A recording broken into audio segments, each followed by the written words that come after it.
अस्सलाम वालेकुम नाज़रीन, आप YouTube चैनल देख रहे हैं। मैं इमरान खान हूं। मैंने पिछले व्लॉग में आपको बताया कि दो चीज़ें इमरान खान साहब के सामने रखी जाएंगी और ये इमरान खान साहब की पार्टी भी कह रही थी। उनका ये कहना था कि दो चीज़ें इमरान खान के सामने, एक तो डेट के हवाले से जो मामला है कि 5 अगस्त है या 90 दिन है या मामला किधर को जाएगा, एक तो ये चीज़ इमरान खान साहब के सामने जाएगी। और दूसरा जो सेनेट के टिकटों की तकसीम या उम्मीदवारों का चुनाव, क्योंकि ये तो सारे आज़ाद उम्मीदवार हैं, पाकिस्तान तहरीक इंसाफ का वजूद तो नहीं है अभी तक इलेक्शन कमीशन ऑफ पाकिस्तान की मेहरबानी से, लिहाजा ये आज़ाद उम्मीदवार हैं। लेकिन पाकिस्तान तहरीक इंसाफ के आज़ाद उम्मीदवार किसे वोट डालते हैं, ये फैसला जो है वो पाकिस्तान तहरीक इंसाफ ने करना था और इमरान खान साहब ने यह फैसला करना था। वक्तन फवक्तन लोग जेलों में जाते रहे, इमरान खान साहब से मिलते रहे और जेल में जाने वाले लोग बाहर आकर ये दावा करते थे कि जी मेरा भी सेनेट का टिकट पक्का हो गया। तो आज जो जेल से खबर आई है उसमें एक तो यह दावा किया जा रहा है कि, और ये मिशाल यूसुफजई ने खुद दावा किया कि मेरी नशिस्त जो है वो इमरान खान साहब ने पक्की कर दी है और इमरान खान साहब ने कहा है कि मिशाल यूसुफजई जो है उन्हें सेनेटर बनाया जाए सानिया निश्तर वाली सीट के ऊपर और बाकियों को कागजात नामजदगी उसमें जमा नहीं करवाने चाहिए थे। एक तो ये बात होगी क्लियर। और दूसरा जो है वो मिशाल यूसुफजई के लिए एक और प्रॉब्लम हो गई है और ये प्रॉब्लम बड़ी अजीब सी है। यानी उन्होंने यहां पे इलेक्शन लड़ना है तो आप जब कागजात नामजदगी जमा करवाते हैं तो आपके तजवीज़ कुरिंदगान और तायीद कुरिंदगान होते हैं।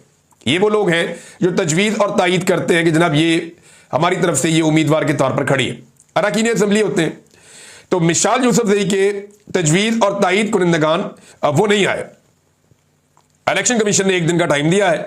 अब देखना यह है कि वो आते हैं या नहीं आते। अगर वो नहीं आते तो इनके लिए बड़ा सीरियस मसला हो जाएगा, उन्हें लेकर आना पड़ेगा। क्योंकि मुझे अच्छी तरह याद है कि जमशेद इकबाल चीमा साहब लाहौर से इलेक्शन लड़ रहे थे तो उनके तजवीज़ और तायीद कुरिंदगान का एक छोटा सा इशू हो गया था और इस बुनियाद पर इलेक्शन कमीशन ऑफ पाकिस्तान ने उन्हें इलेक्शन से ही बाहर कर दिया था। तो वो इलेक्शन से बाहर हो गए और पीपल्स पार्टी और नून लीग अकेले मैदान में रह गए थे। ये वो वक्त था जब पंजाब में पीटीआई की हुकूमत भी थी। ये वो वक्त था जब पाकिस्तान तहरीक इंसाफ जो है उनका तोती बोलता था, वहां पे इलेक्शन जीतना उनके लिए आसान था। लेकिन वो सीट पुरानी क्योंकि नून लीग की चली आ रही थी, बाद में उसी सीट से बिलावल ने और अता तारड़ ने इलेक्शन लड़ा पीटीआई के उम्मीदवार के मुकाबले में। फिर फॉर्म 47 जो है वो जारी हुआ अता तारड़ के लिए और उन्होंने उसे हलाल भी किया काफी हद तक। तो मिशाल यूसुफजई की जो नशिस्त है वो इस हवाले से तो मुश्किल में पड़ गई है, लेकिन उनके बाद टाइम है। अब इमरान खान साहब की जो कॉन्सेंट एक मिली है तो उसके बाद ऐसा लगता है कि शायद उनकी मुश्किल आसान हो जाएगी। तो इमरान खान साहब ने जेल में जो दो चीजें उनके सामने रखी गई, एक तो एहतजाज की तारीख, तो उस पर अलीमा खान ने कहा जी उनको तो पता ही नहीं था और अभी पता चला है 90 दिन का मामला। तो 90 दिन के मामले के ऊपर एक क्लैरिटी आई है और ये सलमान अकरम राजा साहब की जानिब से भी आई है, ये अलीमा खान की जानिब से भी आई है और इन सब ने कहा जी 90 डेज। अली अमीन गंडापुर की बात है, इमरान खान साहब ने 5 अगस्त का टाइम दिया हुआ है। ये आप जरा सुन ले, सलमान अकरम राजा साहब बड़े गुस्से में बोल रहे थे तो उन्होंने 90 डेज पे क्या कहा, जरा ये सुने आप। 90 दिन की बात के हवाले से मैं उसके साथ बिल्कुल शामिल नहीं हूं। हम तहरीक चलाएंगे, खान साहब के अहकामात के तहत तहरीक चलाएंगे। मैं उसके साथ बिल्कुल शामिल नहीं हूं, हम तहरीक चलाएंगे, खान साहब के अहकामात के तहत जो है तहरीक चलाएंगे। तो एक तो जो पार्टी के अंदर जो इख्तलाफात पैदा हो रहे थे इस पर इमरान खान साहब ने बड़ा सख्त एक मौक़िफ़ दिया है और उनका जो मौक़िफ़ है वो अब छप भी गया मुख्तलिफ जगहों पे, सोशल मीडिया पे। इमरान खान ने कहा कि लाहौर में इजलास को लेकर पार्टी में इख्तलाफ जानबूझकर पैदा किया जा रहा है, ज़ाती इख्तलाफात खत्म करें और सारा फोकस तहरीक पर रखें। इमरान खान ने जो है वो अलीमा खान ने बात की, इमरान खान की दूसरी बहनें भी वहां मौजूद थी।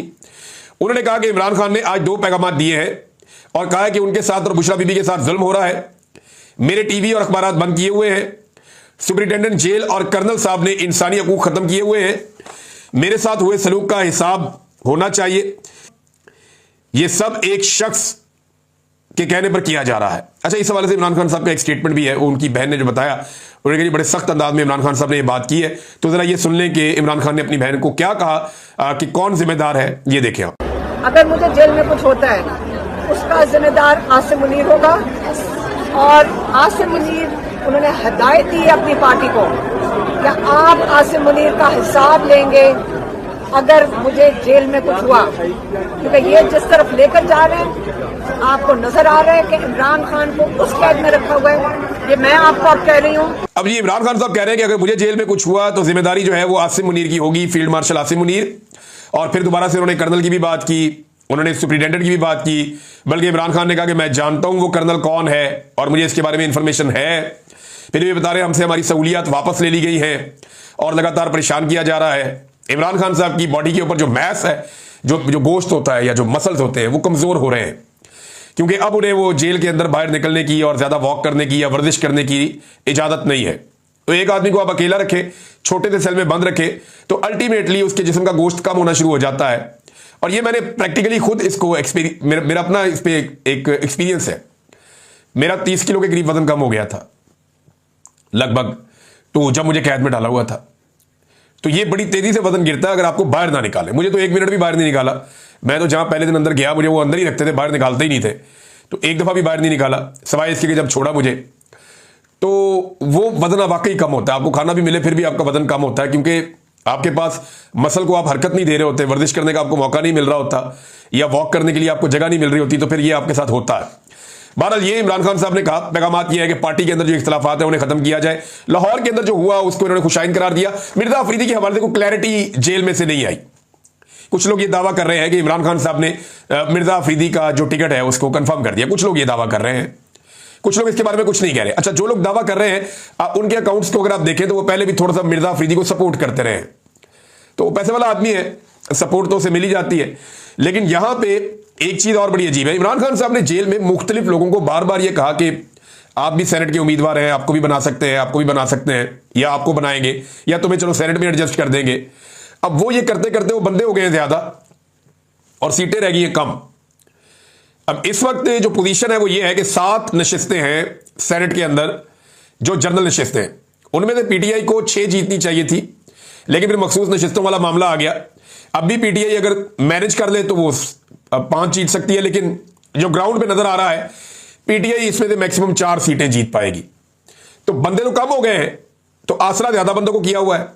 तो इमरान खान साहब ने जो उनकी बहनों ने कहा जी पार्टी फैसला कर ले, यानी ये पार्टी फैसला कर ले किसको देना किसको नहीं देना। तो ये मामला क्योंकि इमरान खान साहब ने इतने ज्यादा बंदों से वादा कर लिया था, जो मुझे बज़ाहिर दिखाई देता है सेनेटर बनाने का, कि अब वो सारे सेनेटर बनना चाहते हैं, लेकिन वो टिकट जो है वो अवेलेबल नहीं है। टिकट का मतलब ये है कि हमायत कम लोगों को दी जा सकती है, ज्यादा को दी नहीं जा सकती। मुराद सईद के ऊपर वैसे एस्टेब्लिशमेंट ने क्रॉस लगाया हुआ बहुत बड़ा, ये भी एक बड़ा सीरियस इशू है। इसको कैसे टैकल किया जाता है ये आने वाले दिनों में देख लेंगे। वैसे मुराद सईद का पूरा हक है आईनी और कानूनी तौर पे कि उन्हें सेनेट का इलेक्शन लड़वाया भी जाए और वो सेनेट का इलेक्शन जीत भी जाए। मिर्जा अफरीदी एक सरमायादार है, ताकतवर आदमी है, चंदे की बुनियाद के ऊपर इसने पूरी दुनिया में एंजॉय किया। जब पाकिस्तान तहरीक इंसाफ मार खा रही थी, इमरान खान मार खा रहे थे, उनकी पार्टी के लोग मार खा रहे थे, तो ये आदमी सिर्फ कुछ लोग कहते हैं कि अपने पैसे से इसने कुछ थोड़ा बहुत सपोर्ट किया है, लेकिन उसके भी शवाहिद है सच नहीं है। वो सिर्फ ये कहा जाता है कि इसने इमरान खान की फीसें दी हैं कुछ केसेस के हवाले से, और वो मैंने आपको पहले बताया कि वकील कहते हैं जनाब हमने ली नहीं फीसें, अली अमीन कहते हैं मैंने दी है, मिर्जा अफरीदी साहब की तरफ से दावा उन्होंने दी है, फैमिली कहती है हमने दी है, वकील कहते हैं हमने ली नहीं। मैं पहले आपको ये बात बता चुका हूं। बहरहाल ये टिकट के हवाले से जो है वो इमरान खान साहब ने पार्टी में छोड़ दिया, और यहां सलमान अकरम राजा साहब का एक जो है वो स्टेटमेंट यहां पे भी है, पार्टी के सेक्रेटरी जनरल है, तो उन्होंने क्या कहा जब उनसे बात की गई, ये सुने आप। मिर्जा अफरीदी के फार्म हाउस पे जो जाएगा इसमें भी मेरा कोई ताल्लुक नहीं है इससे, ना जाती तो बात बेहतर था, मेरा इस बात से कोई ताल्लुक नहीं है, ना जाती है तो बेहतर होता। ये बिल्कुल वाज़ेह बात है कि पाकिस्तान तहरीक इंसाफ किसी को पैसे की वजह से टिकट नहीं देगी। जी वाज़ेह बात है कि पाकिस्तान तहरीक इंसाफ किसी को पैसे की वजह से टिकट नहीं देगी। अब देखना यह है कि ये टिकट मिलता है या नहीं मिलता, लेकिन एक बात आप अपने ज़हन में रखें, और ये बिल्कुल सही बात है। मैं क्योंकि पाकिस्तान तहरीक इंसाफ को जानता हूं, पीएमएलएन को भी जानता हूं, उनके साथ भी मैंने बहुत काम किया है और बहुत मैंने कवरेज किया है इस जमात की भी, इसकी मैं बीट कवर करता रहा हूं, पीटीआई की भी। तो पीटीआई ये फैसला कभी भी इमरान खान की मर्जी के बगैर नहीं करेगी। अगर मिर्जा अफरीदी को टिकट दिया भी तो इसमें इमरान खान साहब की मर्जी शामिल होगी, ये बात तो आप लिख कर ले लें। और इसमें बैरिस्टर सैफ साहब की जो मुलाकातें हैं वो बड़ा अहम रोल प्ले कर सकती हैं।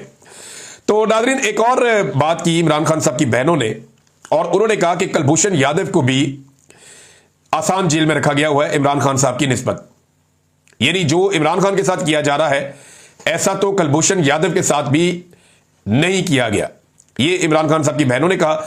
अब आप जरा ओवरऑल पिक्चर देख लें कि मामला यह है कि लाहौर में अली अमीन गंडापुर का जाना, मिर्जा अफरीदी के फार्म पर जाना, आलिया हमजा का एक ऑडियो को लीक कर देना, जिसमें बहुत तनकीद हो रही है पार्टी में, सब ये कह रहे हैं कि आलिया हमजा ने जो ऑडियो है उसे लीक करने के बाद एक बड़ी सख्त ज्यादती की है जो उन्हें नहीं करनी चाहिए थी, और जो पैगाम उन्हें भिजवाया गया पार्टी की तरफ से वो पार्टी में बात कर सकती थी, पार्टी के लोग ये कह रहे हैं। और आलिया हमजा जिनको सब सपोर्ट कर रहे थे, सोशल मीडिया सपोर्ट कर रहा था, कारकुनान सपोर्ट कर रहे थे, लीडरशिप सपोर्ट कर रही थी, इमरान खान खुद सपोर्ट कर रहे थे, इमरान खान की फैमिली सपोर्ट कर रही थी, ओवरसीज भी सपोर्ट कर रहे थे। आलिया हमजा साहबा ने एक इतनी बड़ी गलती की कि उन्हें एक पार्टी के अहदेदार ने एक मैसेज भेजा और उन्होंने वो मैसेज पब्लिक कर दिया। एक उन्होंने जर्नलिस्ट को दिया, जर्नलिस्ट का तो काम ये है ना, आप जर्नलिस्ट को खबर देंगे तो उसने तो खबर देनी देनी, आप जो मर्जी कर ले, ये उसको ये नहीं देखना कि ये खबर किसको नुकसान देती है या फायदा देती है, उसने ये देखना कि उसके बाद एक खबर है तो वो खबर देगा ही देगा, जो मर्जी हो जाए। लेकिन आलिया हमजा साहिबा ने पार्टी के अंदर जो है वो एक अंदर की चीज को निकालकर बाहर रख दिया, उसकी वजह से बड़ी सख्त तनकीद जो है वो आलिया हमजा साहिबा पे हो रही है। और आलिया हमजा के मामले को लेकर ये लड़ाई फिर बढ़ती गई और यहां तक पहुंची कि Mirza Afridi, Aliya Hamza, farm house, senate का टिकट, तो ये सारा एक अजीबोगरीब सिलसिला बन गया। फिर अहमद खान नियाज़ी साहब ने चढ़ाई कर दी अली अमीन गंडापुर पे, तो उससे तासुर बना कि शायद इमरान खान साहब की फैमिली जो है वो बहुत गुस्से में है। लेकिन वापस अली अमीन गंडापुर के भाई फैसल अमीन गंडापुर ने अहमद खान नियाज़ी के ऊपर ताने और बारिश कर दी, उन्होंने भी बुछाड़ कर दी जवाबी हमले की। तो इससे यह तासुर बना कि पार्टी में बहुत ज्यादा डिवीजन पैदा हो गई है। लेकिन अब इस पर बैरिस्टर गौर ने भी काम किया है और इसके ऊपर बाकी लोग भी काम कर रहे हैं कि किसी तरह भी मामला रिजॉल्व किया जाए। बैरिस्टर गौर ने कहा जी अली अमीन इमरान खान का इंतखाब है और इमरान खान का उन्हें एतमाद है और यह बात बिल्कुल ठीक है। अली अमीन गंडापुर 100 चीजें गलत करे ना अगर और एक भी ठीक ना करे तो फिर भी यह बात एक हकीकत है कि अली अमीन गंडापुर को इमरान खान का एतमाद है। तो अली अमीन गंडापुर अगर गलत करते हैं तो इमरान खान साहब इसमें बरी जिम्मा नहीं हो सकते, वो क्योंकि उनका इंतखाब है, वो उन्हें लेकर आए हैं। ये नहीं जब हम उस्मान बुज़दार पे तनकीद करते थे कि उस्मान बुज़दार के अंदर ये प्रॉब्लम्स हैं या इस जगह पे करप्शन हुई है या यहां पे नाअहली हुई है, या जब हम तनकीद करते थे खैबर पख्तूनख्वा में वहां के वज़ीर आला महमूद खान पर, ये दोनों लोग इमरान खान को छोड़ गए अभी फिलहाल। जब इन लोगों पर तनकीद होती थी तो इमरान खान पे भी होती थी कि ये इमरान खान की चॉइस है और इमरान खान ने क्योंकि इन्हें रखा है तो इनके लिए जिम्मेदार भी, क्योंकि मेरिट पे बंदा लगाना की जिम्मेदारी तो इमरान खान साहब की थी, तो इमरान खान साहब ने अली अमीन गंडापुर साहब को लगाया तो वो उनका एतमाद है उन्हें। फिर बैरिस्टर गौर ने कहा कि 90 दिन का बयान रूटीन स्टेटमेंट थी, यानी उन्होंने भी इसको डिसोन कर दिया। तो अली अमीन का जो 90 दिन का बयान है, ये बयान बड़ा इंपॉर्टेंट है, ये बात याद रखिएगा, ये अली अमीन गंडापुर के अपने ही खाते में होना चाहिए कि 90 दिन बाद अली अमीन गंडापुर ने फैसला करना है कि फिर उन्होंने क्या करना है। क्या 90 दिन में इमरान खान साहब रिहा हो जाएंगे? देखिए मेरी इतला के मुताबिक एक नई ट्रक की बत्ती पाकिस्तान तहरीक इंसाफ के पास मौजूद है और वो गंडापुर साहब की जिनसे बातचीत हो रही है उन्होंने भी ये आसरा दिया है कि 90 दिन अगले ऐसे हैं जिनमें इमरान खान साहब को रिहाई हो सकती है। कुछ गारंटीज हैं मुबैना तौर पे, जो सोर्स मेरा है जिसने मुझे बताया कि एक गारंटी ऐसी है जिसको तैयार किया जा रहा है और वो पाकिस्तान में नहीं पाकिस्तान से बाहर है और इसी वजह से कुछ चीजों को ब्रेकें भी लगाई गई है। मैं आपको मिसाल देता हूं, अमेरिका में एक कॉन्फ्रेंस होने जा रही है कांग्रेस में और ह्यूमन राइट्स के हवाले से है, वहां पे बहुत सारे लोगों को दावतनामा दिया गया था और उन्हें कहा गया था कि जो कुछ उन पे गुजरा है वो आकर वहां पे बताएंगे, लेकिन फिर उन सबके दावतनामे कैंसिल कर दिए गए और इसमें पाकिस्तान तहरीक इंसाफ के अपने लोगों ने यह किया है, कहीं बाहर से किसी ने नहीं किया। जो हार्डलाइनर्स हैं जो वहां जाकर सख्त बात कर सकते थे या जो बता सकते थे कि जो जुल्म और बर्बरियत हो रही है, उन लोगों को फिलहाल साइड पे किया गया और इमरान खान साहब के इंतहाई वफादार एक दो लोग हैं वो अभी उसके अंदर शामिल हैं, लेकिन इन लोगों को डेलिब्रेटली बाहर निकाला गया है। तो इसका मतलब है कहीं ना कहीं कोई ना कोई शायद बातचीत चल रही है, अभी कंफर्म न्यूज कोई नहीं है लेकिन चीजें उस तरफ जाती हुई दिखाई दे रही हैं। इसीलिए इतने यकीन से अली अमीन गंडापुर ने 90 डेज का नाम लिया है। गंडापुर कभी भी सियासत छोड़ना नहीं चाहेंगे, वो सियासत करना चाहेंगे, ये उनके कैरियर का पीक है, तो वो नहीं चाहेंगे कि इस वक्त सियासत छोड़ के बाहर हो जाए। गो कि उन्होंने पब्लिक की जो सपोर्ट है उसे अपने खिलाफ किया है, बड़ा उन्हें नुकसान हुआ है उनके अपने फैसलों का, उनका बार बार निकल जाना कारकुनों को छोड़कर, इस चीज ने उन्हें डैमेज किया।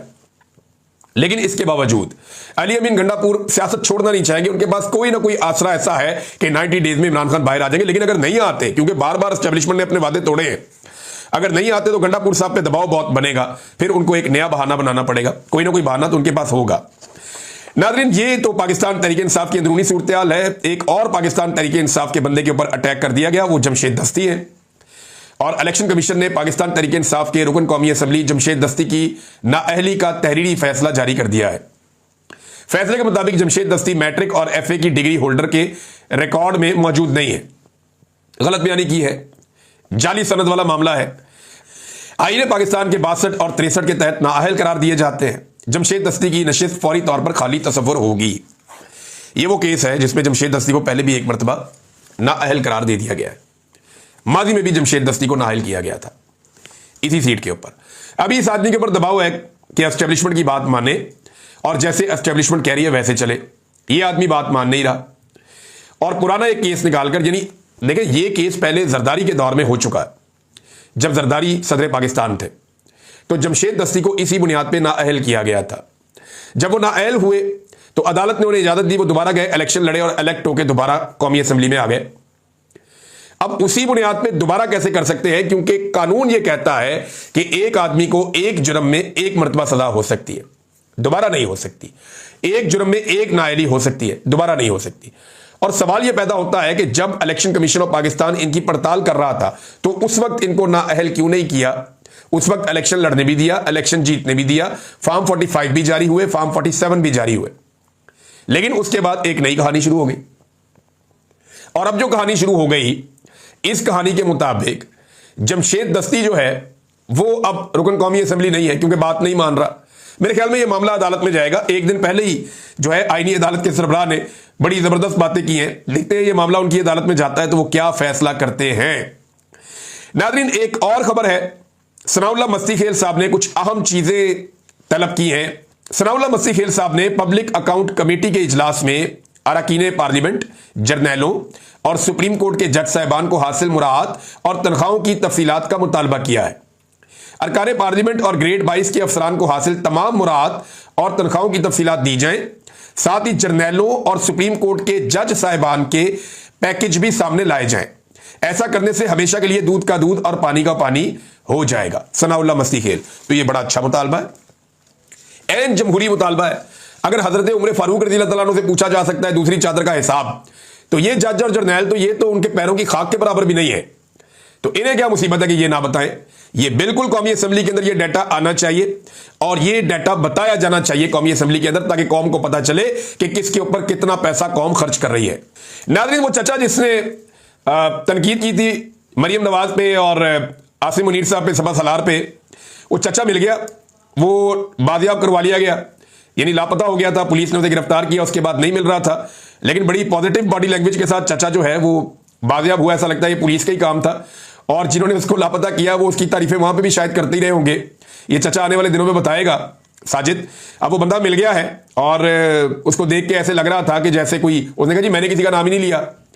तो वो टेक्निकली तो ये बात ठीक है कि नाम तो उसने किसी का भी नहीं लिया, लेकिन उसने जो बातें की वो मायूब जरूर थी। लेकिन एक आम आदमी है, वो इतने बुरे हालात में है, वो इस तरह की बात कर देता है, तो ये नजर भी आता है, नजर भी आ रहा था वो कितना अक्का हुआ था बेचारा।